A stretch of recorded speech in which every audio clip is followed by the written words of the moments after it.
እሺ በአሞሌ በጎ አድራጎት ድርጅት አምባሳደር አድርጋችሁ ሾማችሁ በድያችኋለሁ። ሀናንዬ ይቅር በይኝ እናቴ፣ ፈቲ፣ አባዬ፣ ሮማን፣ ኡስታዝ አቡበከር አህመድ፣ በድሩ ሁሴን፣ ኡስታዝ ሙሉ ቱርኪ አንገታችሁን አስደፍጫችኋለሁ።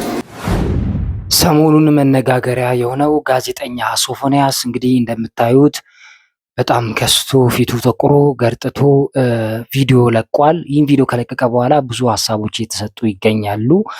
ከየአቅጣጫው አንዳንድ ልባቸው የተሰበረ ሰዎች ጥሩ ጥሩ የሚሉ ሀሳቦች ሲሰጡ ይታያል። በጣም ተጎድቷል፣ መነጋገሪያም እየሆነ ይገኛል።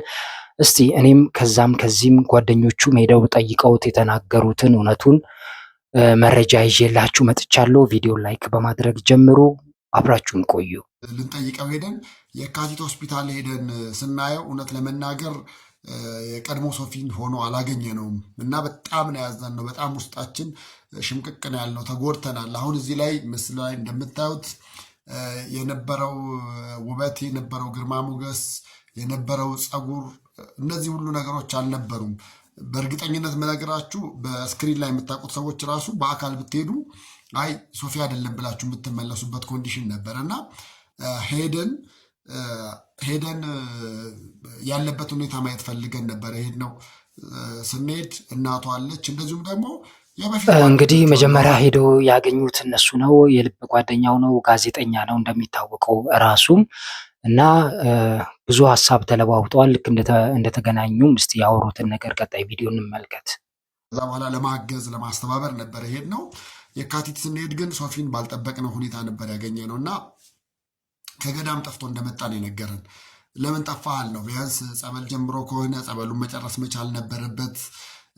በሱባኤም ይዞ ከሆነ ሱባኤውን መጨረስ መቻል ስለነበረበት ሶፊ ለምንድን ነው ምን አለ ጨርሰህ እንኳን ብትመጣ ብለን ስንለው በቃ እዛ ያለሁበት የጤና ሁኔታ ጥሩ አልነበረም አለን። አንድ ጥሩ ነገር የሰማሁትና የነገረኝ ነገር ምንድን ነው? ቆርብ ያለው አለ። ቢያንስ በጣም መልካም ነገር ነው። ስጋና ደሙን መቀበሉ፣ መቁረቡ፣ ለንስሐ ራሱን ማዘጋጀቱ። ሰውነቱ ይመጣል፣ ነገ ይለወጣል፣ ይቀየራል። ግን ይሄ ትልቅ ነገር ነው ለነብሱ ያደረገው አይደል? እናንተስ ምን ሀሳብ ትሰጣላችሁ? እስኪ ስጋው ደሙ ተቀብያለሁ አለ። ንስሐ ገብቼ በፊት ሶሻል ሚዲያ ላይ ሲነገርበት ከነበረው ነገር በመነሳት ሱባኤ ይዞ ንስሐ ገብቶ ስጋው ደሙ ተቀብሏል። ስጋው ደሙ ደግሞ መቀበሉ እጅግ በጣም ደስ የሚል ነበረ። በጣም ብዙዎቻችን ያንተን ጸጋ ወይ ደግሞ እንደው አንተ ያገኘውን ክብር ያድለን ነበረ ብለን ያልነው፣ ግን በሚገርም ሁኔታ ገዳም ውስጥ እያለን ገዳም ያሉት መነኩሴም አባውም በጣም አበምኔቱ በጥሩ ሁኔታ ይዘውት ከሌሎች ጋር እንኳን እንዳይሆን አድርገው ለብቻቸው ክፍላቸው እያስተኙት እንደነበር ነው የነገረን። ከዛ በኋላ ግን ጠፍቶ በእግሩ ነው የመጣው። ዋታ አስባችሁታል? ከዛ ድረስ 100 ኪሎ ሜትር ነበር ሲሉ የነበሩት። 100 ኪሎ ሜትር በእግር ወደ አዲስ አበባ መጥቶ ነው ሆስፒታል የገባው እና በጣም ከባድ ነው ለሱ። በዚህ ሰውነቱ እንደዚህ ደክሞ እንደዚህ ጤናው ተረብሾ በእግር ደግሞ ሲመጣ ከባድ ነው በጣም። እንግዲህ አይ ቲንክ እሱ እንደነገረን ከ100 ምናምን ኪሎ ሜትር በላይ ነው። ረጅም መንገድ ነው። ያንን ረጅም መንገድ ጠፍቶ ነው በእግሩ የመጣው። ስናየው አዝነናል። ምላችሁ ያረጋው ጫማ ጥሩ አልነበረም። እግሩ ላይ መሰነጣጠቆች ምናምን ነበሩ እና በፊት የምናውቀው ሶፊ አሁን በዚህ ኮንዲሽን ሆኖ ምናምን ብለን በጣም አዝነናል። በጣም አዝነን ነበር። ያሳዝናል። ከባድ ነገር ነው ያጋጠመው። እስቲ ከዚህ በኋላ ይህን ቪዲዮ ቅድም መጀመሪያ ላይ የለቀኩላችሁን እሱ ይቅርታ አድርጉልኝ ብሎ ቪዲዮ የሰራውን ከለቀቀ በኋላ ምን ሀሳብ ተሰጡ፣ ምንስ ተባሉ የሚሉትን ሚዛናዊ የሆኑ ሀሳቦችን የተሰጡትን ለእናንተ ይዤላችሁ ቀርባለሁ። ቪዲዮ ኮመንት አድርጉ፣ ላይክ አድርጉልን። አሁንም ይቀጥላል።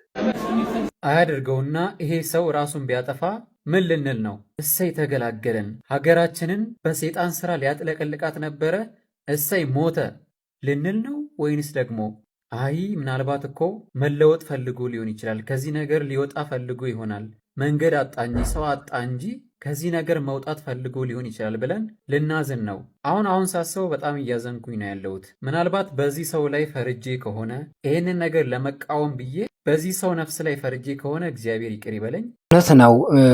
አትፍረዱ ይላል ቃሉ። መፍረድ ከባድ ነገር ነው። ትንሽ የተፈጠረው ነገር ለሁላችንም አዲስ ነገር ነው። አስፈላጊም ነገር አይደለም። ነገር ግን ደግሞ ፍርድ ላይ ቆመን ነገሮችን ከማባባስ እንደዚህ ሰከን ብለን ብንጸልይለት እንዲለወጥ ማድረግ በንስሐ መታጠቡን እንዲያስተካክል ቢደረግ መልካም ነው። ወጣቱ የሚሰጠው ሀሳብ እንደዚህ አይነት ነው። እስቲ ይቀጥላል ሀሳቡ።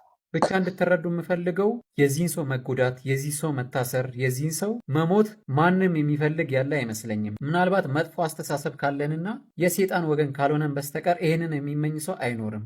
ነገር ግን ልክ እንደዛው ኢትዮጵያ ውስጥ ከባህል ያፈነገጡ ከሃይማኖት ያፈነገጡ ቆሻሻና ሰይጣናዊ ነገሮችን የሚደግፍም ልክ እንደዛው ያለ አይመስለኝም ከአንዳንድ ሰው በስተቀር ማለት ነው። ስለዚህ ሳጠቃለል ምን ለማለት ፈልጌ ነው፣ የዚህ ሰው ነገር በደንብ ተጣርቶ በዚህ ነገር ውስጥ የሚገኝ ከሆነና ከዚህ ነገር መውጣት የሚችልበት መንገድ ካለ ሁላችንም ተባብረን፣ እሱም ብቻ አይደለም ልክ እንደሱ ብዙ ሰዎች አሉ ብዬ አስባለሁ፣ በየቤቱ ታሪካቸው ያልተነገረ ታሪካቸው ያልወጣ፣ እነዚህን ሰዎች መርዳት አለብን ብዬ አስባለሁ ከዚህ ነገር እንዲወጡ። እውነት ነው። ነገሩ ከየአቅጣጫው የተስፋፋ ይገኛል። በዚህ ውስጥ ያሉ ህይወታቸው የተበላሹ ሰዎች ራሳቸውን አጽድተው በንስሐ ታጥበው በየሃይማኖታቸው በሙስሊም ካለ በኦርቶዶክስ በፕሮቴስታንት ሃይማኖት አጥር ስር ተከልለው ተጸልዩላቸው ወደ ማህበረሰቡ ቢቀላቀሉ መልካም ነው ብዬ አስባለሁ። እናንተስ ምን ሀሳብ ትሰጣላችሁ? አንዲት ሴት ልጅ ግን የተለየ ሀሳብ ስለ ሶፎንያስ ይዛ መታለች። እስቲ የእሷን እንስማና ፕሮግራማችንን እናበቃለን። ሰውን ከማበረታታት ሰውን አይዞ በርታ ስራ ከማለት ይልቅ በቁም እያለ ማሳደድ፣ ያን ሰው ለማጥፋት ስሙን በማጥፋት አእምሮን በማቁሰል በቃ በጣም በመጥፎ ቃላት አእምሮን በማቁሰል ልብን በመስበር በጣም የተካነ ነውና እኔ ይገርመኛል ምን አይነት ሰዎች ምን አይነት ህዝቦች እንደሆንን። አሁን በቃ ደስ አላቸው። ልክ አሁን እንደዚህ ከተሰበረና እንደዚህ ከሆነላቸው በኋላ ደግሞ አዛኝ መስለው መጥተው አያሳዝንም ምናምን ይላሉና በጣም ነው የሚገርመኝ። ጤና ይመለስልህ ብሎ ፖስት ያደረገን ጋዜጠኛ አይቻለሁኝ። እውነቷ ነው። ብዙ ጋዜጠኞች የሚያውቁት ወዳጆቹ ራሱ ፖስት አድርገው ከዚህ በፊት ሲናገሩት ነበር። በጣም እኔ ከዚህ በፊትም የጠረጠርኩት ነበር የሆነው ያለው እና ያሉ የሚያቋሽሽ ነገር ሲናገሩ ነበር። ያ ነገርም በጣም ጎድቶታል። ከዛ በኋላ ደግሞ ተመልሰው አሁን እንደ አዲስ ጤናዊ ይመለስልህ እያሉ ሀሳብ እየሰጡ ነው። እስቲ ሀሳቧን ጨርሰው።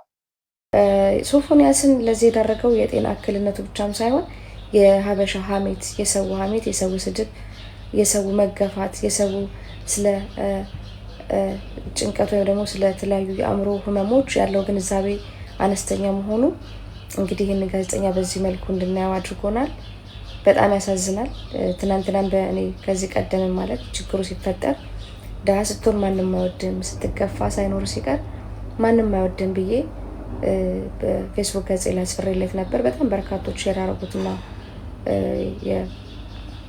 ላይክ ያደረጉት ያው ከባድ ነው።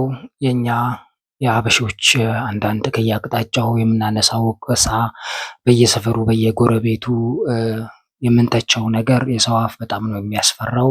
ብዙ ሰውን ወደኋላ አስቀርቷል። ብዙ ሰውን ልቡን ሰብሯል። እናንተስ ምን ሀሳብ አላችሁ? የሶፎንያስ ጉዳይ እንዴት አያችሁት? ኮመንት አስቀምጡልን። የዛሬ ፕሮግራማችንን በዚህ ያበቃን። ሰላሙ ነው።